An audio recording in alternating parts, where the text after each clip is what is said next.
Welcome back to Broader Financial Feature to all my future millionaires and billionaires out there. In today's video, I'm going to discuss why I like AT&T stock in 2021. You don't want to miss it, so stay tuned.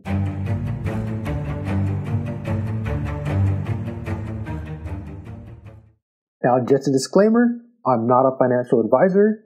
This video is strictly for entertainment purposes only, and any investment may involve risk, so it's important that you do your own homework. Now let's jump into today's video.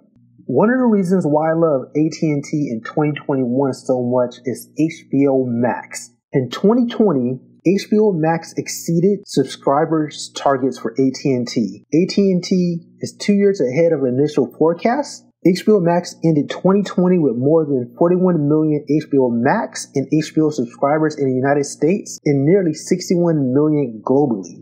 And they expect to continue that momentum moving forward. Now, HBO Max has also helped AT&T drive positive trends in their connectivity business, supporting an uptick of AT&T Unlimited plans. Now, AT&T Unlimited plans increased by 10% in 2020 as a result. Now, this is another key thing that HBO Max is doing, is they're going to roll out an ad-supported version of HBO Max, and they're also going to expand outside the US. So that's going to be a lot of huge potential when it comes to the HBO Max brand. Now, while most servers are increasing their subscription service price, HBO Max is doing the opposite by offering a lower tier option.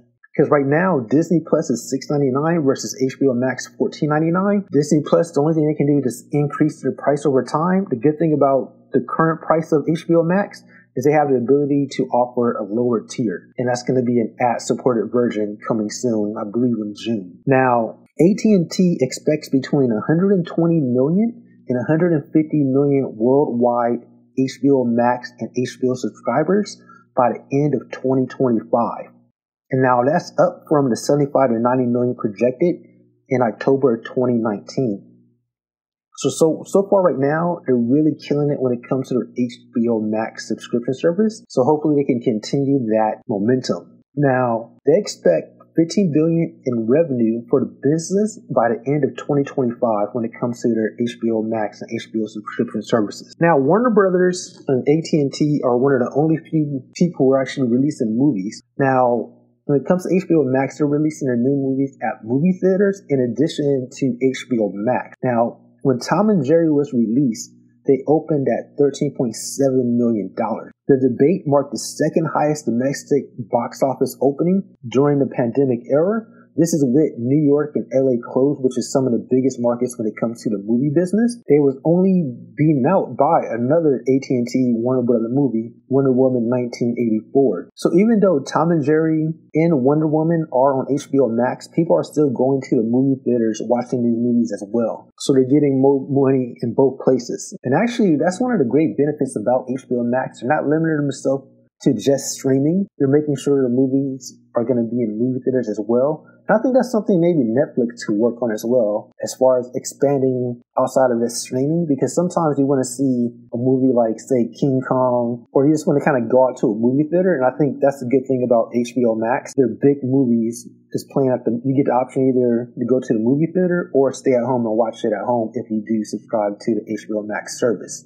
So I'm really big when it comes to HBO Max as far as one of the key features of AT&T growth into the future. Now, another reason why I like AT&T in 2021 is they're finally spinning off DirecTV into a new entity, which will have a $16.3 billion enterprise value. TPG is contributing a 30% take, while AT&T will still continue to have a 70% stake in the new company. But at least they're getting rid of some of it. It's really overdue when it comes to DirecTV. It was a bad investment to begin with, and I'm glad they're finally doing something with it, even though it's a decline in value of what they actually paid for. But they really had to do something when it comes to DirecTV. It's just, that's a whole nother topic, but I'm glad they're doing that. That's another thing I think they're doing really well is they're going back to their base when it comes to what they do as a company. So I'm glad they're getting rid of the DirecTV. Now, another reason why I like AT&T is because they just purchased $23.4 billion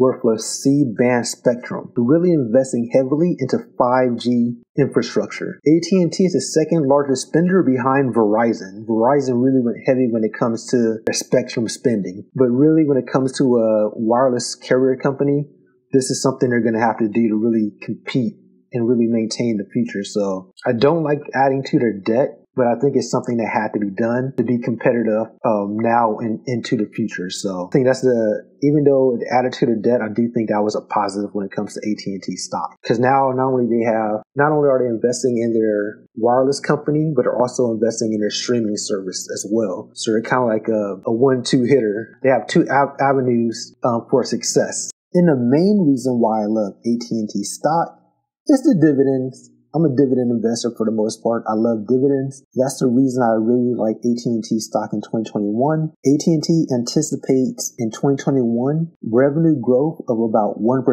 with wireless service revenue growth of 2% and a gradual improvement in Warner Media's top line.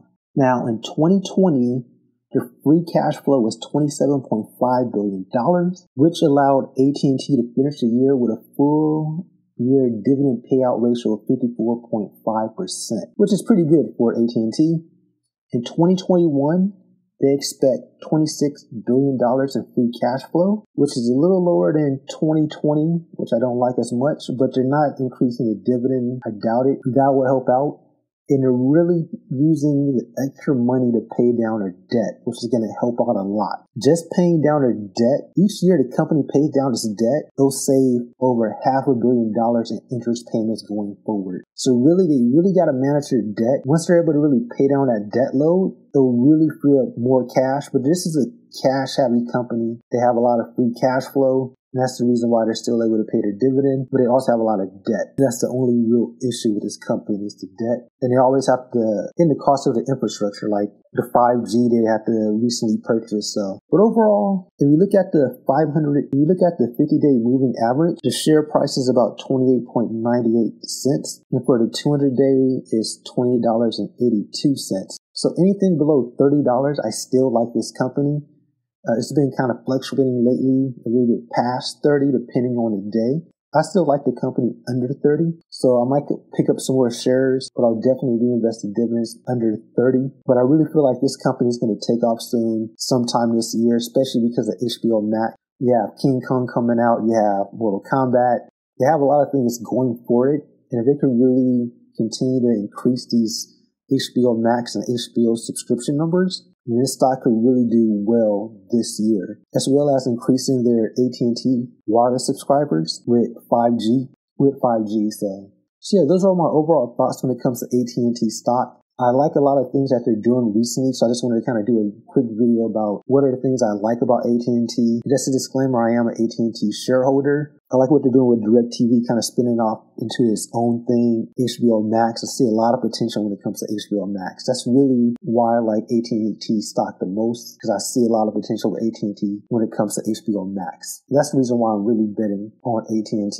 And I do like their wireless service as well, but I like Verizon slightly more when it comes to wireless service, but I do like the fact that they are attacking 5G and HBO Max at the same time. Make sure you subscribe. It really helps the channel. Hit that like button.